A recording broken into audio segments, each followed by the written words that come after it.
Hello dear students, welcome to English class. So we are doing adverbs and kinds of adverbs, and we have already completed 3 exercises. Now remaining 3 exercises we will do today. Okay. So for this you have to open page number 39. Okay. So open page number 39 and take a pencil for solving the exercise number 4. Okay. So page number 39, the question is fill in each blank with correct form of word given in the brackets. So here blanks are given and you have to fill the blanks with the words. We have to first change them into adverbs and then we have to fill them. Okay students, and most of the adverbs, ज़्यादातर words जो हैं adverbs के, उनमें अगर हम ly use कर लेते हैं तो वो adverbs बन जाते हैं. ओके तो ये जो एक्सरसाइज है ये इसी पे बेस्ड है. Okay so the first is the sun is shining dash in the sky. The sun is shining dash in the sky और ब्रैकेट में क्या वर्ड दिया गया है? ब्राइट. ओके सो ब्राइट में अगर आप ly लगा दोगे तो वो क्या बन जाएगा? Brightly. Okay the sun is shining brightly in the sky. Okay next one, mother shouted dash at me for breaking a very pretty vase. Mother shouted dash at me for breaking a very pretty vase. Bracket में है angry. angry में हम क्या लगाना है? ly. जब हम angry में ly लगाएंगे ना तो उसकी स्पेलिंग भी चेंज होगी. Okay so angrily, ANGRILY. Okay angrily का मतलब होता है गुस्से में. Mother shouted angrily at me for breaking a very pretty vase, मतलब मैंने एक बहुत ही सुंदर प्रिटी वास फ्लावर पॉट तोड़ दिया तो मदर ने बहुत गुस्से से चिल्लाया, मतलब डांटा. Okay so angrily, ANGRILY. Okay the children waited dash for the new teacher to arrive and in the bracket the word given is eager. So eager में ly हम यूज करना है, वो क्या बन जाएगा? ईगरली. ईगर का मतलब होता है जब हम किसी चीज को जानने के लिए बहुत उत्सुक होते हैं ना, उतावले होते हैं, that is eager. Eager to know. अगर आपको कोई ये कहता है कि मैं आपके लिए एक सरप्राइज है तो आप ईगर हो जाते हो, उतावले हो जाते हो जानने के लिए कि क्या है ना, you become eager. So the children waited eagerly for the new teacher to arrive. EAGERLY, eagerly. Okay. Next one, the girls ran dash to finish the race. Race को खत्म करने के लिए गर्ल्स भागी. किस तरह से भागी? क्विकली. ओके बहुत जल्दी जल्दी भागी. Quickly, QUICKLY, quickly. Okay next one, my sister rocked her baby dash in her arms to make him sleep. So in bracket the word is gentle, GENTLE, gentle. gentle में ly use करेंगे तो क्या बन जाएगा? gently. So ये जो words हैं students like brightly, angrily, eagerly, quickly, gently, ये सारे जो words हैं ये adverb of manners हैं, है ना, क्योंकि ये वर्ड्स हमें बताते हैं कि कौन सा एक्शन किस तरीके से हुआ है, और जो वर्ड्स हमें बताता है how the action has happened, so वो होते हैं एडवर्ब ऑफ मैनर. ओके और ये एडवर्ब्स, कुछ वर्ड्स ऐसे होते हैं जिनमें अगर आप ly लगा देते हो तो वो एडवर्ब्स बन जाते हैं. Okay so we have solve this exercise. Next one, exercise 5. Now what is given? Underline the adverbs in the following sentences and tell the kind of each. So what you have to do? There are some sentences. कुछ sentences दिए गए हैं, पहले आप उन्हें read करें और फिर उसके बाद उसमें जो adverb हैं उनको आपको अंडरलाइन करना है.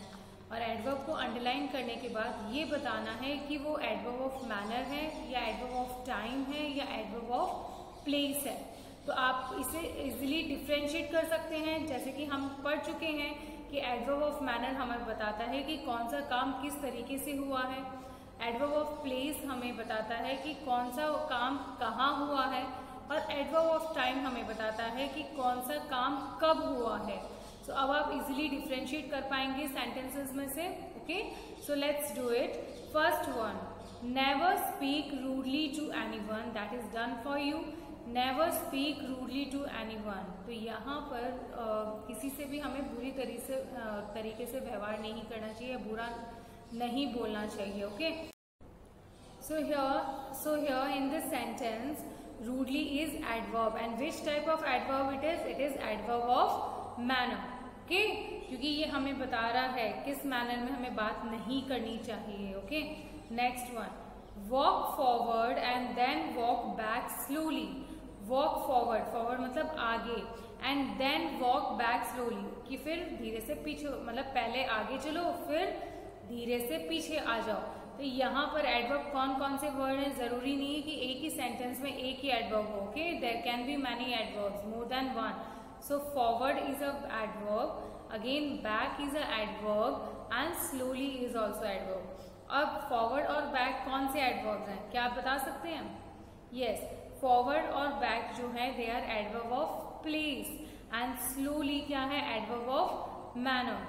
Okay, so forward, back and slowly, all these three are adverbs, जिसमें से forward और back तो है adverb of place, and जो slowly है that is adverb of manner. Clear? Next, the teacher replied angrily, मतलब टीचर ने बहुत गुस्से से जवाब दिया. So angrily, कैसे जवाब दिया? गुस्से से जवाब दिया. angrily को आप अंडरलाइन कीजिए, और ये क्या है? adverb of manner. यहाँ how का आंसर मिल रहा है हमें, है ना? How teacher replied, she replied angrily, तो adverb of manner. Next one, Harish is working very hard. Harish बहुत मेहनत कर रहा है ना? So यहाँ पर adverb क्या होगा? Any guesses students? Yes, जो word hard है ये adverb है यहाँ पर, इसको आपको अंडरलाइन करना है. अब ये कैसा adverb है? adverb of time है, place है या manner है? Yes, it is adverb of manner, क्योंकि Harish is working hard. How Harish is working? He is working hard. जहां पर how का आंसर हमें मिल रहा है that is adverb of manner. जहां पर when का आंसर मिल रहा है that is adverb of time. और जहां पर where का आंसर मिलता है वहां वो होता है adverb of place. Okay, next. तो आपको यहाँ लाइन्स में लिखना है adverb of manner. Yesterday she wrote her copy book neatly. Yesterday she wrote her copy book neatly. कि कल उसने अपनी कॉपी बुक बहुत ही सुंदर लिखी. सो यस, यहाँ पर एडवर्ब कौन कौन से होंगे? yesterday is adverb and neatly is adverb. Okay, yesterday मतलब कल, कल मीन्स टाइम पता चल रहा हमें, तो yesterday है adverb of time, and neatly is adverb of manner. ये दोनों ही आप ब्लैंक में लिखेंगे, थोड़ा छोटा लिखेंगे ताकि आपकी ब्लैंक अच्छे से हो जाए. Okay, the servant will soon come downstairs. The servant wills, जो नौकर है वो जल्द ही नीचे आने वाला है. डाउन स्टेयर्स का मतलब सीढ़ियों से नीचे आना, अपस्टेयर्स का मतलब सीढ़ियों से ऊपर जाना. The servant will soon comes down stairs, ये जो नौकर है ये जल्द ही नीचे आ जाएगा. अब यहाँ पर इस सेंटेंस में एडवर्ब कौन कौन से हुए? You read the sentence and tell me. आप पढ़ के मुझे बताइए. Yes, if you have guessed right, the answer is soon and downstairs. अब soon क्या कौन सा adverb है? adverb of time. Okay, and downstairs is a adverb of place. कहाँ?